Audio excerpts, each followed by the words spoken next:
U.S. side of the border and the militias there. And I looked into the cartel side and the vigilante groups, the auto defenses mainly in Mexico.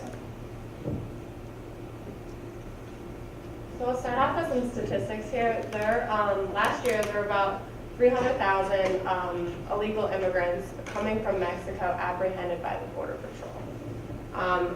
Also by the Border Patrol, there was about 1.5 million pounds of marijuana apprehended, but obviously there were drugs that were able to go across the border, and that's estimated to be about 7 million pounds. Cocaine is also a large problem. You saw that up there it's about 11,000 pounds were apprehended, but it's estimated that there's about 1.1 million actually crossing the border today. As for illegal immigration, the numbers have gone down over the years with the trend. This starts in the early 2000s and then follows to 2014. This is the list of the apprehensions of illegal immigrants, and many people see the numbers going down and think that Border Patrol is not as active in the area, but they're actually attributing the decrease to fewer people crossing the border.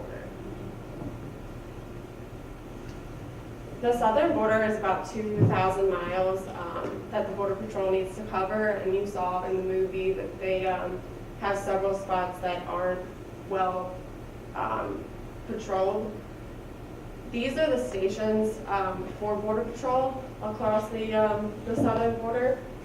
So it isn't quite as extensive and porous as they make it seem in the movie. The border vigilante groups, there's about 22 different vigilante groups that are estimated to operate in the area. They're volunteer-based. They're not permanently based across the border. They make it seem like they're always there in the movie and they're active throughout the year, but really they conduct operations as they see fit, as they have enough volunteers to do so. They operate out of private property. Generally, they'll have homeowners that are seeing an issue come and invite them to come and help them solve their issue if Border Patrol local authorities are not able to do so. You saw a lot of the equipment that they used. They had weapons, powerful rifles. They had their communication devices. They talked about the digital scanner that they used. It's estimated that about 90% of these volunteers are former members of the armed forces. They recruit, telling them they can use these skills. You know, in the armed forces, you don't really get to reuse those skills once you leave the military. And they recruit based on you have the opportunity to continue your service to your country. They have volunteers from various states. They're not just border states, not just Arizona. And many of these people don't really want to talk to the media or talk really about where they're from, who they are, their background, because they are afraid of the retaliation from the cartels. Some groups do try to create a legality about the members that they accept into their organization. Some do background checks, some don't. They're very different ways of operating. There's no standard procedure. And in July of this past year, 3 members were actually arrested from one of these vigilante groups on drug charges.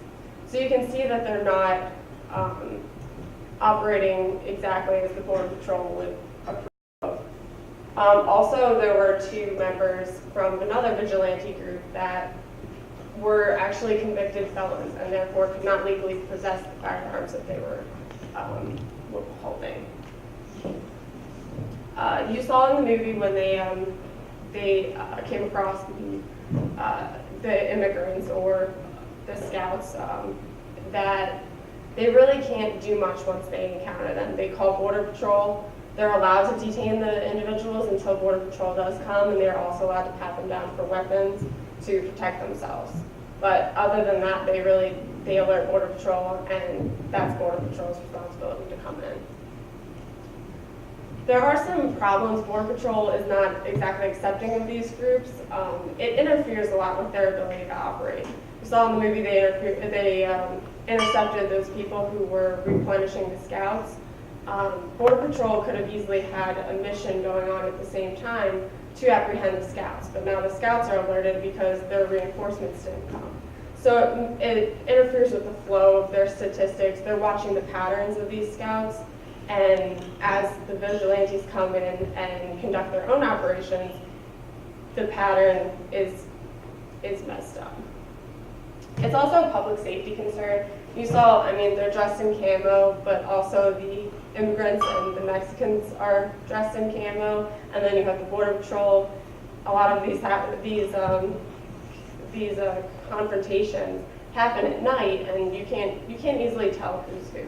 The sides are very hard to differentiate. And now I will turn it over to Becca to talk more about the cartels. Okay, so I'll start with a timeline of the cartels in Michoacán. So Michoacán is featured in red on the map, and the Valencia cartels started in the 1990s. And then later the Los Zetas, they were one of the most brutal cartels in the area. And they started in 2001. La Familia Michoacán was the major one that the Knights Templars broke off from. And La Familia also broke off from there as well, but La Familia is much smaller, and they were just a remnant of the La Familia Michoacán. So the Caballeros Templarios are the Knights Templars, and they began in 2013. And they exist presently, but they're in decline, largely due to the auto defenses. And then also the Viagras are from 2013 to present. They're a much smaller cartel, but they are growing.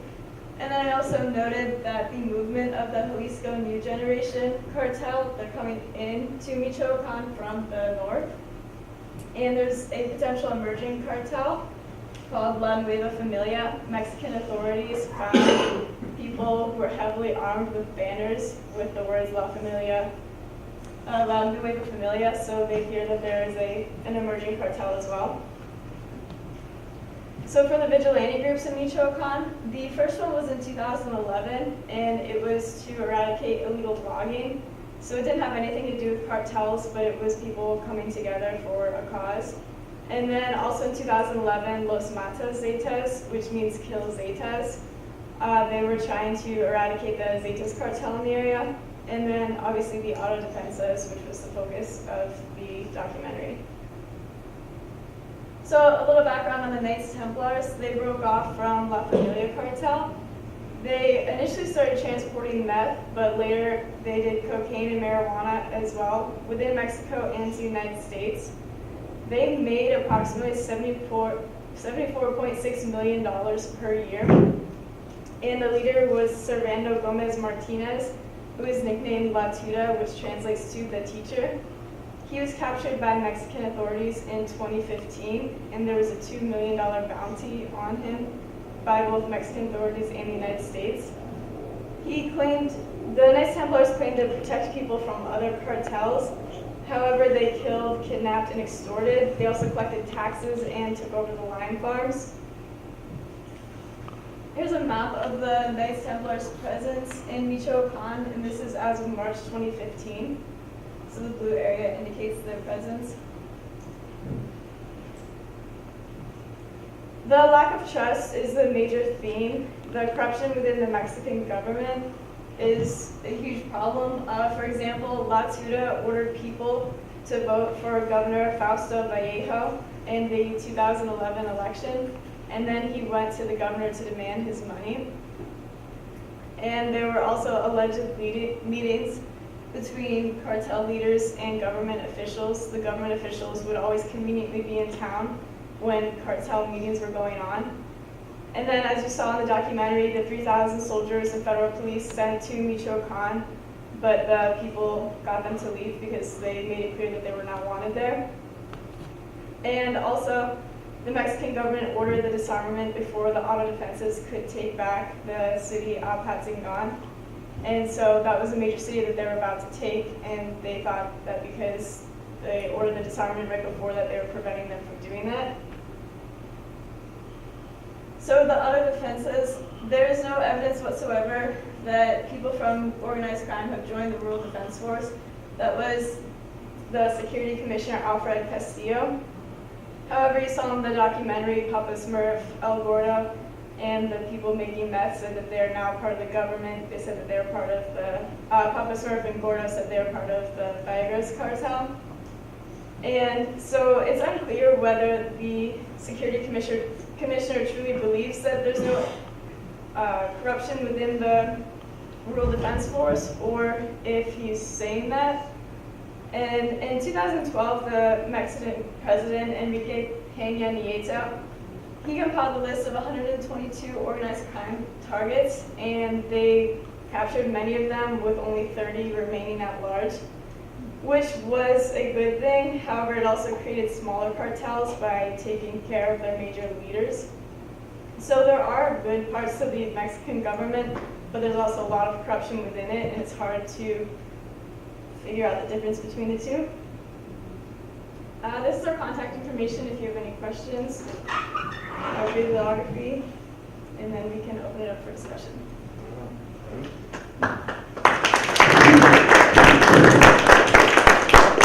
Well, that was awesome. Wow. Thanks, guys. I'm going to give this to you.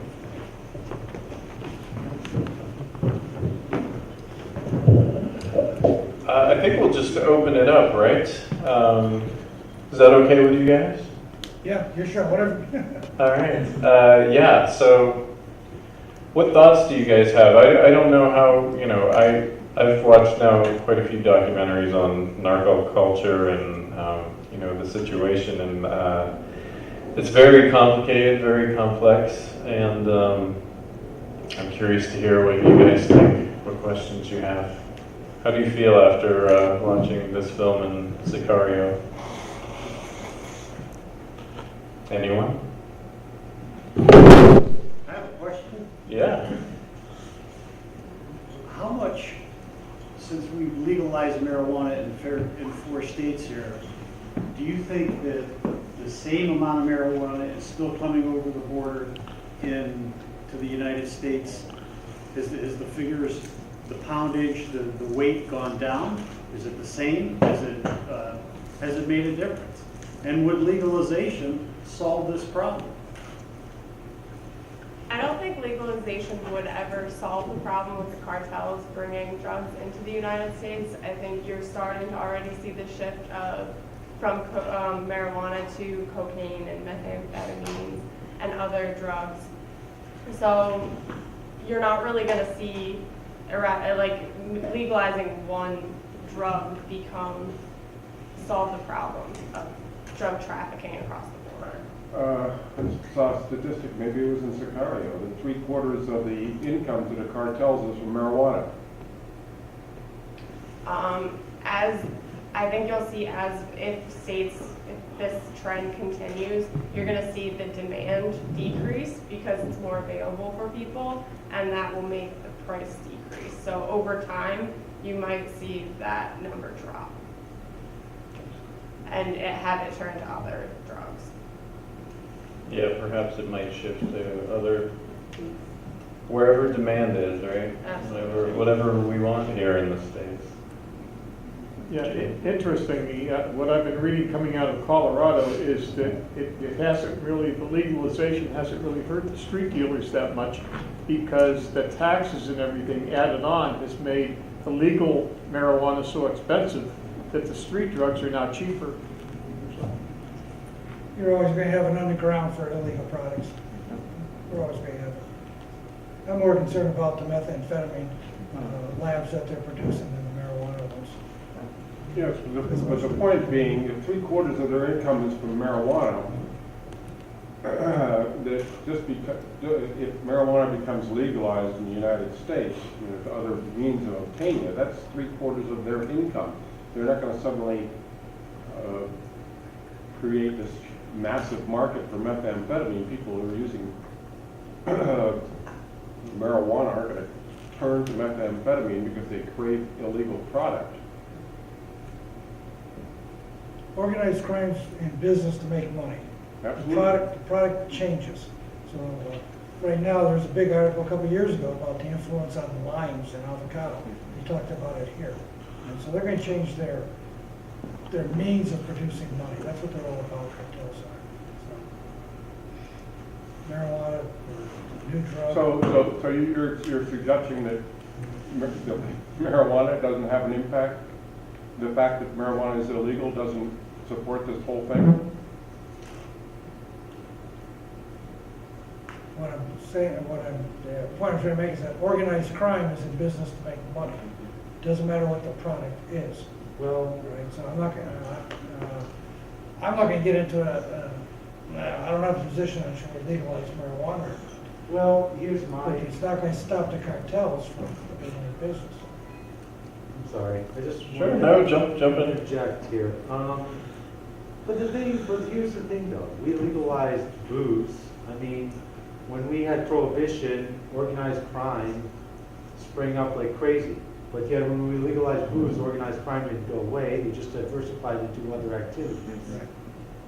Yeah, which I think is That's the what point I'm making. David's saying. Yeah, that's what Dave was saying, but, you know, and, you know, we did the right thing by legalizing, by taking away prohibition, I think we'll do the right thing by legalizing marijuana. But the point is that we shouldn't be, we're always gonna have organized crime. We just have to have a better way of fighting it. And it seems like my impression from Cartel Land and Sicario is that there just doesn't seem to be this major thought of any new ideas from my perspective. You're saying the war on drugs isn't a resounding success? No. It does come down to, we're always going to have crime, but the way we keep crime in check doesn't seem to be through cooperating. It seems to be out innovating. And they'll try and out innovate us. The cycle goes along. But I really get the impression that we as a society have given up. And, you know, as long as you don't go forward, well, it's, you know, I'll just leave it to Woody Allen. We have a dead shark in our hands when it comes to law enforcement. Because the shark has to move forward, and if it doesn't move forward, it dies. And much like it kills relationships, it kills anything. It kills a society, it kills a people. Yeah, moving forward can be a little complicated. It's not big, romantic, big, sweeping romance, but it is how we survive. How we survive is by moving forward. And that is, whatever we do, we have to find a way to move forward. I'm sure that law enforcement is not moving forward. That's right, and that's exactly the problem. That's why we're having the problems we're having now. No, I think law enforcement is moving forward. Oh, they are? I think so, with technology. We're starting to see Well, drones. it's not just Hold technology. on, let's let Okay. the panel do I'm sorry. We're starting to see surveillance on the border more. You see, there's a few articles out talking about the use of drones to try to capture the patterns. It's not just law enforcement that has to move forward. I think we also have to focus on treatment. I know I'm moving off subject here, but that's the point. We're moving forward, we're giving law enforcement more technology and bigger guns and more effective weapons, but defense can only take us so far. I think we gotta look at drugs from a new perspective. And I know it's kind of off topic, but that's the point I'm trying to make here. Moving forward isn't just about bigger guns and more effective weaponry and smart bombs and all that. That's part of the solution. That's correct. It's a three-pronged approach. I mean, you have to prevent crime. That's the step one, is you gotta prevent it. Right. If you can't prevent it, then you've gotta apprehend and investigate. And then when you do that, then you gotta rehabilitate afterwards. So it's a three-pronged approach, and you're right. Bigger guns is not what law enforcement wants anyways. They want smarter policing. It's not what the community wants. They don't want Well, smarter policing, but it's also smarter legislation, smarter treatment, smarter ways of dealing with society. It's all interconnected. That's Absolutely. why I'm kind of like, it's all off topic, but all I see is more progress is law enforcement, but that's only part of it. The other parts have to work too, otherwise we're just going to have an arms race. Absolutely. Can't disagree with that. What do you guys, I mean, one thing that's crushing to me is seeing Dr. Morales' kind of story arc as sort of a metaphor for, you know, the complexity of the situation and corruption. Yeah, what do you guys think about Dr. Morales from the beginning, you know, the good doctor out there, you know, the hero in a way, right? And then by the time we get to the end of the film, yeah, it's quite a different light. And Papa Smurf, as you guys were talking about before. Yeah. Chinatown, Jake. Yeah. You can't have groups of armed citizens doing the job of government or government, so. No, I can't support what he was doing. Of course, that's a different culture, it's a different world. Right. And that's exactly goes back to my point. It's just more guns are not going to solve it. It is Right. really an interconnected problem. And it is going to become an arms race if that's all we focus on. Right. Well, I agree with Charlie. You know, I think the government isn't offering the people an alternative. Okay, it seems to be that is their primary industry, the drugs, whether it's marijuana or mescaline or what. That's their major industry. They don't have anything to grow out of. So I mean, it's an endless battle. It's never going to go away. Not unless you give the people more to offer. Same thing's going to happen in this country. I won't see it probably. You won't see it either, but it'll probably happen if you don't give the masses an alternative to go for. You understand? Sure, law enforcement So- can't do their job without the approval of the community, society. Yeah, but the If you're gonna government get the has to community give, to it. you have to bring about a climate of productivity in another area instead of that being the main industry. Oh, sure. You understand what I'm saying? I mean, I don't know what other kind of industry they have down there, whether it's, you know, growing lines and all that, but there's got to be something else other than that that will bring the people out of doing that as their major. People learn to survive on what they have. Okay, if you're down in the trenches,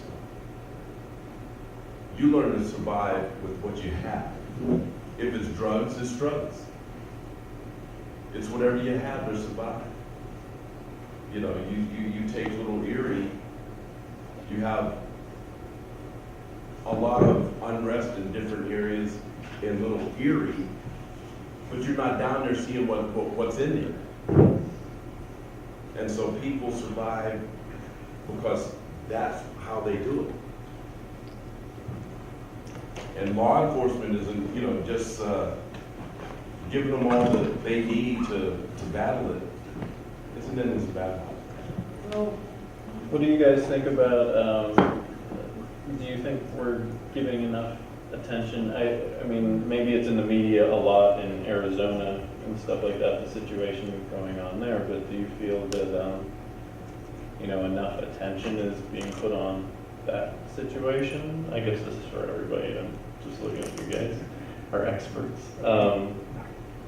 You know, is any of this news to you guys, or do you feel like you've known that this is, you know, how it's been, and you know, you're not surprised, or some of you surprised to see, the vigilantes going through Arizona and taking the law into their own hands? Not surprised. Jesse?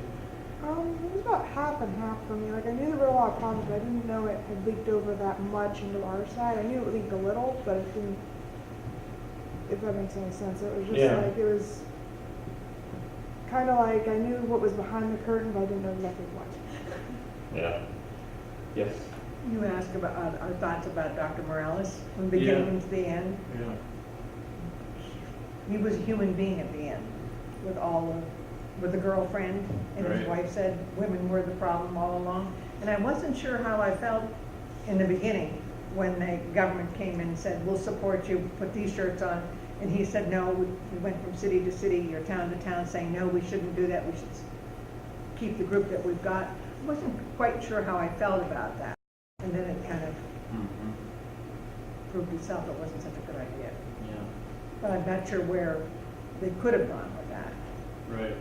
And for me, just from a filmmaking standpoint, I mean, this director got so much access. I can't imagine that, people would leave microphones on them running and say what they say and do what they do. I mean, either, they have such huge cojones, or I don't know. It's like, I don't know, the doctor, he could have taken off the mic or switched off the mic. So is he just leaving it on because he's the man, or, What do you think, John? I think you get comfortable with that situation and you don't think about people sitting in Pennsylvania watching you. Right. Indict yourself. Yes. Right.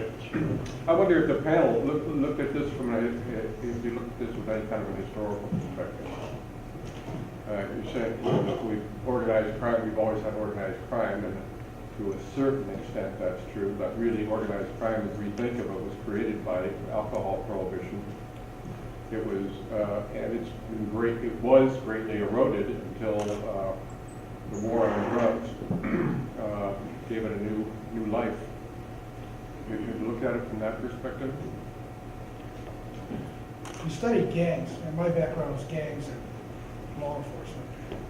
You had the gangs in the 1800s, the gangs in New York, classic case of organized crime started. Organized crime started to protect their citizens, their neighborhoods. I was out in LA in the 80s when the gangs learned about narcotics, and they started using narcotics to protect their neighborhoods, their territory. And it turned into a gang war. It was just a disaster out there in the 80s. But isn't it true that it's what's illegal that drives organized crime? I mean, for a long time, after Prohibition, a staple of organized crime was gambling. As gambling has become essentially legal, that has been removed and taken away from that. And why the federal government today says that organized crime, as we think of it, the mafia, that kind of stereotypical idea, that they've got that under control. Is that true? I disagree. I'm asking. I disagree. You disagree? Organized crime's always going to be here. The street gangs are always going to be here. They're going to find a product. They're going to find something to fund their illegal activities. So it doesn't, but I'm asking, but it's not a function of what's illegal? I mean, you can't. Yeah, I mean, yeah. Okay, you legalize marijuana, okay. You're still going to have the organized group selling something else. Right, but it's not going to be the same kind of impact. The same way as when alcohol was illegal, organized crime flourished. Sure. That's really when organized crime, as we think And of then it. they moved into the labor unions, they moved Right. into gambling. Right, moved because into they have prostitution. the funding basis, right? Gangs on, the border, they're just going to move into smuggling people instead of smuggling marijuana. It's not quite so profitable. Forrest, jump in here. That's exactly what I was going to say. The drugs are just because it's an illegal product that people want, and if that was legalized, they would, as depressing as it is, they'd move more heavily into human trafficking. Exactly. There's like a line. You can't necessarily legalize everything that they're going to be able to get their hands on and make profit on. And I think a lot of this is out of poverty. At the beginning of the movie, you saw people cooking meth. They said that they were really poor and that, you know, the Knights Templar Cartel, they're making $74.6 million a year. And you don't have a decent alternative to that. And even if it is a lime farm, there's no comparison to that. So even if one thing is legalized, it's just going to go to the next thing, and it's a money-making business. So I don't know. I don't see where it ends. Survival, right? You wanna- Yeah. And then also on the other side, with the auto defenses and the vigilante groups, they don't know what else to do. The government's not helping them. So I can sympathize with that, and how the documentary showed they listed all the names and the members of the family that died. So I can see how they would want to get together and have a movement to eradicate the cartels, but they didn't have any kind of a mechanism to prevent corruption within it, and they considered the people the forgiven ones because these people had weapons, they knew how to kidnap and extort, and they allowed them into the group, but it also caused problems. And then when the government legitimizes them into the rural defense force, that magnifies the problem. So they had good intentions, but then it also causes more problems in the end. Power corrupts. Well, it's also very dangerous when you have a group of people that are that frustrated that when the first person that says something they want to hear, they jump on the bandwagon. And you saw when the leadership changed with the auto defenses, there was a big difference in their operating procedures. So there was no check for turning over the leadership either. So was it true what the auto defenses were saying that initially they when they captured Knights Templar and the other gang members, handed them over to the state, that nothing happened? It's probably true, yeah, really true. What do you do? Yeah. Anyone else? Well, I got something lastly to say about the subject. And once again, it may sound a bit off topic, but whenever I hear about something eating away at society and it's hopeless to put a stop to it, an example to me has always been, what's that small Chinese island? Taiwan? Is that it? I keep forgetting the name. Yes. Okay. Maybe not the best example, but in a way it is, because that island was nothing but swampland and pretty much a wasteland. And pretty much everyone blew that place off as, it'll probably be survival at best there. But if you really look at that city, it's really kind of a trading hub. It's really a prosperous nation, which basically has no natural resources. And I really think they do that through innovation and education. It's not just through force. Force alone cannot solve these problems. It just can't. If you just have force, you can't sustain based on force. History has proven that. What has sustained society is the ability of the entire society to move forward. And as long as we don't have a way to move society forward, this will eat away at us. But there is a way to move forward. If a nation of swamplands and no natural resources can be an economic superpower in the 21st century, which it has, then it just takes education and resources and innovative thinking. And So I do not give up on, I'm not ready to give up on this. As bleak as both these portraits may be, I refuse to believe that human beings, which we all are, and take a piece of swampland and no natural resources turn to a superpower, I have no doubt we can solve this. It just takes, quite honestly, some thinking and some balls to push this forward. I came up here 12 years ago to teach at Mercyhurst, and I am not pessimistic. I'm very optimistic about the future. I hang around college kids every day, and I am excited for what they are going to do in the near future. So I am not pessimistic about where this country is going at all. Yes, ma'am. I like the positive Yeah. closers there. Thank you to our panel again, everybody. Thank you for the invite. Yeah. Next week we have Kingdom of Heaven, like you've never seen before. So come out and see Kingdom of Heaven. What do you think happened to the doc? I mean, I know he's in jail, but lifetime or what? Yeah, he's probably not gonna come out. Mexico. I don't know. Probably in It's a shame just because he's the one, yeah, he's right all